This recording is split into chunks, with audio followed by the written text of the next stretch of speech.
I did 3 backgrounds yesterday. Painted on some background color and then did dots. And I'll show you that process in a little bit.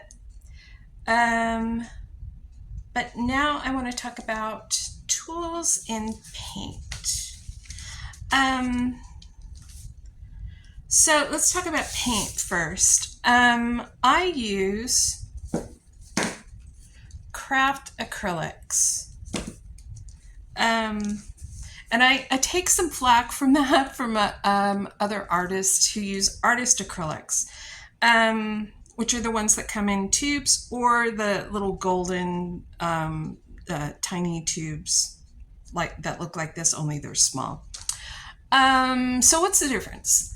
The difference between this and an artist acrylic is pigment load. So paints are made of 2 things: pigment, which is the colored part, and binder, which is the stuff that binds the pigment to the surface.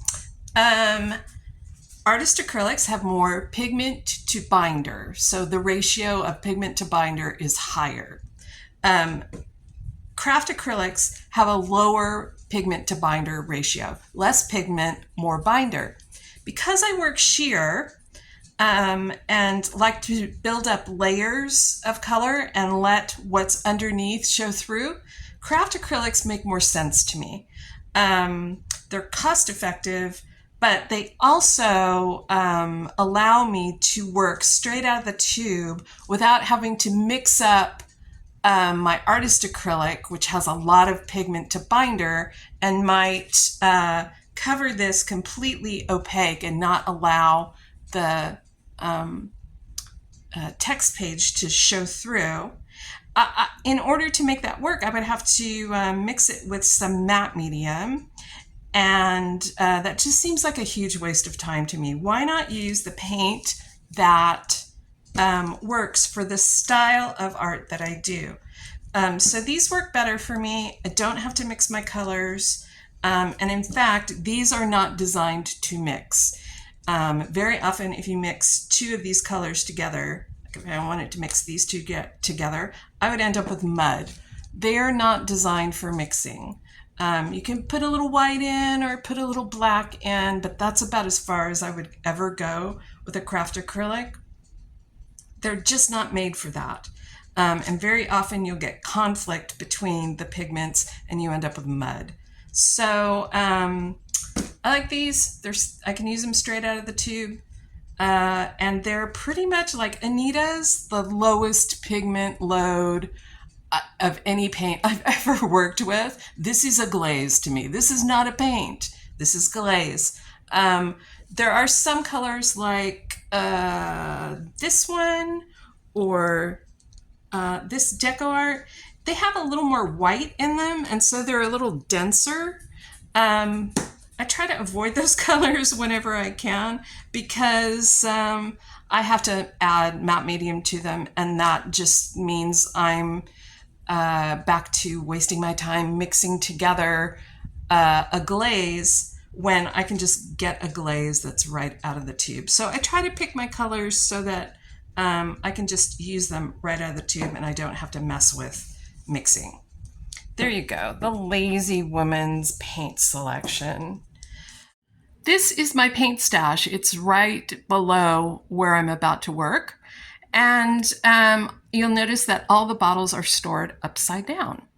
The reason for that is twofold. First, I can see all the colors this way.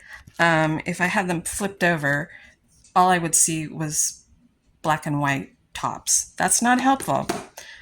So this shows me the color. Also, it puts all of the binder, when the paint separates, pigment sinks to the bottom, binder rises to the top. I'm sure that you've taken a tube of craft acrylic that's old out and you've seen it separated. There's like an amber or a slightly off-color liquid and then pigment at the bottom. You shake it up, you mix the pigment and the binder back together. When they start to separate, it's a sign that you should probably use it up or throw it out because they're old And that pigment at the bottom is going to plasticize and it's going to be lumpy when you mix it up. So use it up when you start to see that. Let's talk about brushes and applicators and stuff. You've already seen me use one of these to apply the gesso. Anytime I have something big and unobstructed, I'm going to grab one of these. It's a foam makeup wedge. You get it from the makeup section at like Amazon. I used to be able to get these at Walmart. I'm really mad that I can't get them anymore because they were really inexpensive there and it was easy to just grab a package anytime I was running low. Now I have to plan ahead and I hate that. I think I mentioned in the video where I used this that I like these because they lay down a big amount of whatever I'm putting down, whether it's gesso or a background color or whatever. And they hold a lot of paint. And when I'm done with the job, usually it's just about the time that the surface starts to break down and leave little pills of foam behind on my surface. That's about the time that I want to throw it away. So I don't wash these and reuse them. I use them once and throw them out. It's kind of anti my general tendency towards sustainability, but what can I do? I like these. Okay, brushes. You do not have to have a lot of fancy brushes. For a long time, this was my brush of choice. It's a flat, so it's square. And I've had this probably, 20 years. It's hard to make brushes last that long when you're using acrylics, but I do a really good job of washing these with dish soap every time I use them. So flats, they're great for like long lines, but they're not so great for turning the corner. Like if I had to do this, yeah, it's not good for that.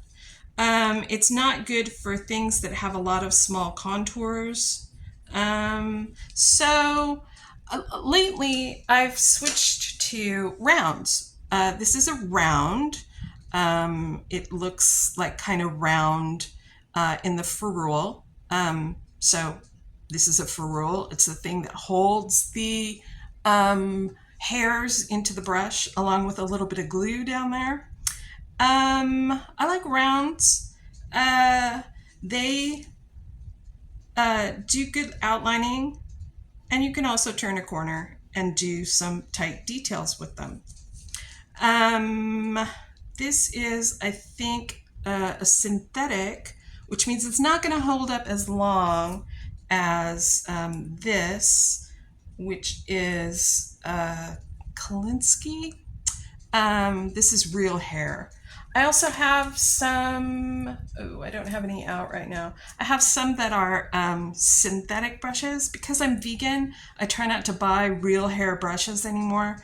I buy synthetics. They are inferior. They do not last as long. I do not love them. And that's, a decision that I'm going to have to come to later is whether I continue buying synthetics or go back to using real hair brushes and compromise my ethics because, they come from animals. This is actually animal hair. So rounds, I really like them. They hold a lot of paint. You can roll them as you work, so you're spreading the paint that's on the other side down. So you can really load it up and do a nice long stroke if you're doing like the edge of something. I like rounds. This is a very tiny brush, and I have like increasingly tiny brushes. You can't really see the hairs. This one is like 5 hairs, I swear.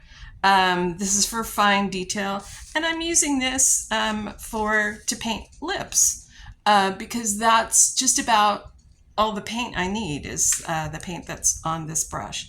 It doesn't go very far, so you don't want to use this brush to do an outline because you're going to run out of paint in about 1.25 inches. So this is good for detail work. Occasionally you'll see me, like the end of this brush is pink because I was doing dots and I flipped it over and did dots with that. This is my trusty bamboo skewer. I have like 3 packs of them at all times because I'm afraid I'm going to run out. I think right now I have a lifetime supply. I use these as mark makers, so mostly for dots. I just dip it in the paint and make a dot, usually like 2 dots, and then I reload it. This is actually not a brush, it's a mark making tool. And I have a lot of mark making tools. Okay, so today's background is going to be yellow with an orange background, or with orange dots. So first I'm going to do yellow. Always shake your paint before you start working. Whether you store your paints this way or this way, shake it up. You always want that binder and pigment to mix together.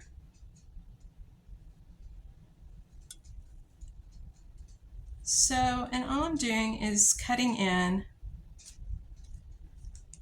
the edges of this. And it's very warm today, so I'm going to work as fast as I can because this paint is going to dry while I'm working. One of the downfalls of living in a place that is a blazing hellscape during summer is that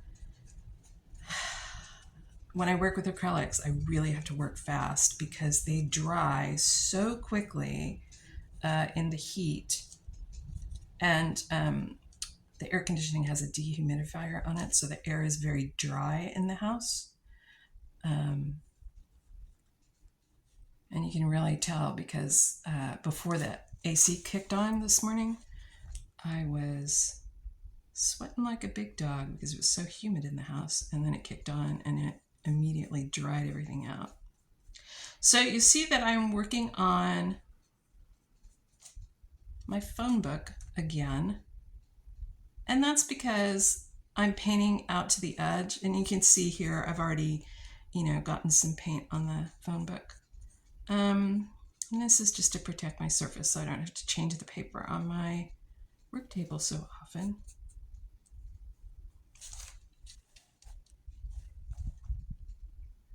And I'm just cutting in the edge and then spreading this out. And that helps accentuate that glaze property.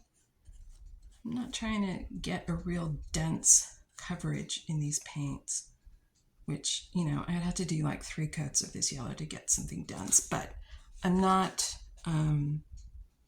letting it sit. I'm dragging it out. And that way I can see a little bit of the text page glowing through the paint. Around the corner.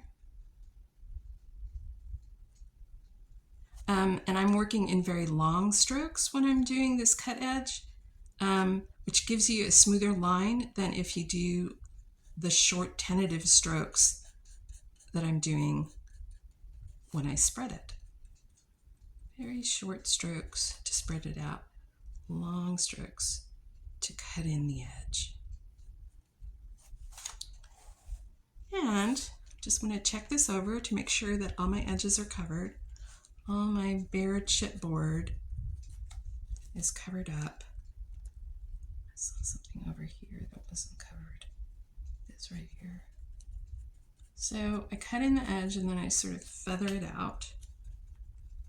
And there you go. Great. Water container. It's a single serve applesauce container. I also have single serve guacamole containers for smaller amounts of water. Everything I buy ends up in my workroom eventually. Okay. Oof, crusty. Oh man. This orange is just about to go. She's kind of old. I'm just going to do just about that much. And I'm going to do some dots. So just want to, I'm not tapping all the way to the dish or to the plate. I'm just poking it into the paint, and then I'm going to do dots across and then diagonally. I'm not too worried about whether they're spaced perfectly. It's a background.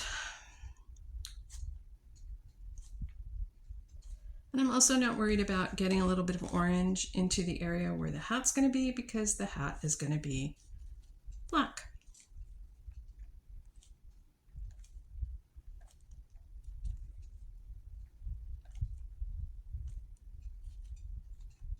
And I like to run, if I'm doing dots on a background, I like to run them off the side like I did right here, to imply that the background is continuing onward beyond the postcard edge.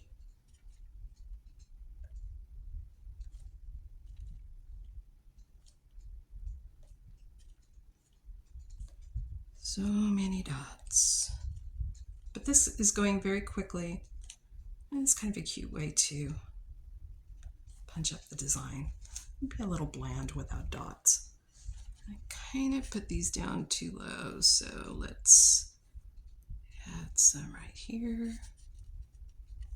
There, that's better. Okay, now I'm going to switch to a brush. This is my number 10/0, which refers to the size of the brush. And I'm just going to do her lips. Normally I would do shading with purple before I did this, but I'm sort of working a little bit out of order on these. So here are all 4 of my backgrounds, and I think they're looking pretty good. I need to let my orange dots dry completely, which shouldn't take too long in this heat. And then I'm going to go in and do some shadowing.